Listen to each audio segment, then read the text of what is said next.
Hasil penelusuran tim investigasi Harian Kompas mengungkapkan sejumlah dosen senior di beberapa kampus terlibat praktik perjokian karya ilmiah demi menyandang gelar guru besar.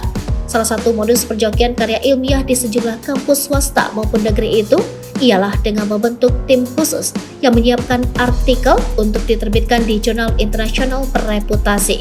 Tim khusus itu memasukkan nama dosen-dosen senior yang ingin menjadi guru besar sebagai penulis karya ilmiah meski mereka tak memiliki kontribusi aktif. Praktik tersebut terjadi salah satunya di Universitas Negeri Padang, Sumatera Barat. Di kampus tersebut terdapat tim percepatan guru besar yang tugasnya memberikan bimbingan penulisan artikel ilmiah. Akan tetapi, salah satu dosen UNP yang mengetahui kerja tim itu mengungkapkan mereka aktif mengerjakan artikel ilmiah untuk dosen calon guru besar. Tim itu mengerjakan proses riset, analis data, serta membuat manuskrip. Di sisi lain, dosen senior yang ingin menjadi guru besar terindikasi minim berkontribusi dalam pengerjaan karya ilmiah yang dikerjakan tim tersebut. UNP terlacak membentuk tim tersebut pada tahun 2019 dan 2021. Pada 2019, UNP mengalokasikan dana untuk riset percepatan guru besar senilai 500 juta rupiah. Tim percepatan guru besar tersebut terindikasi melakukan konflik kepentingan, yakni perbuatan menghasilkan karya ilmiah yang mengikuti keinginan untuk menguntungkan dan atau merugikan pihak tertentu, sebagaimana diatur pasal 10 ayat 5 Peraturan Mendikbudristek nomor 39 tahun 2021 tentang integritas akademik dalam menghasilkan karya ilmiah. Ketua Lembaga Penelitian dan Pengabdian kepada Masyarakat UNP Yohandri membenarkan adanya tim percepatan guru besar. Menurut dia, tugas tim memang mendampingi dosen yang berpotensi meraih jabatan guru besar.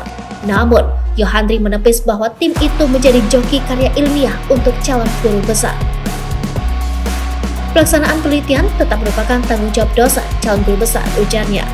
Di Universitas Brawijaya Malang, calon guru besar berinisial AW juga terindikasi menggunakan tim yang terdiri dari mahasiswa dan dosen muda untuk membuat dan memasukkan artikel ke jurnal internasional. Tim itu menerbitkan artikel di Journal of Ecological Engineering Polandia 1 Juni 2022. Kuat dugaan artikel tersebut merupakan hasil riset dari bahan penelitian mahasiswa S2 berinisial WSE. Salah satu dosen senior UB berinisial IN menilai, tim kecil yang membantu AW telah menyimpang dari ketentuan akademik kampus. Sebab, seharusnya tim itu hanya membimbing dan memberikan konsultasi pada dosen dalam membuat karya ilmiah. Saat dikonfirmasi mengenai keterlibatannya dalam artikel di jurnal internasional tersebut, AW menganggap laporan terkait tim tersebut sebagai informasi tidak benar. Yang jelas, mereka yang melaporkan saya dan memberi informasi tidak benar adalah orang-orang yang tidak suka ke saya, ujarnya.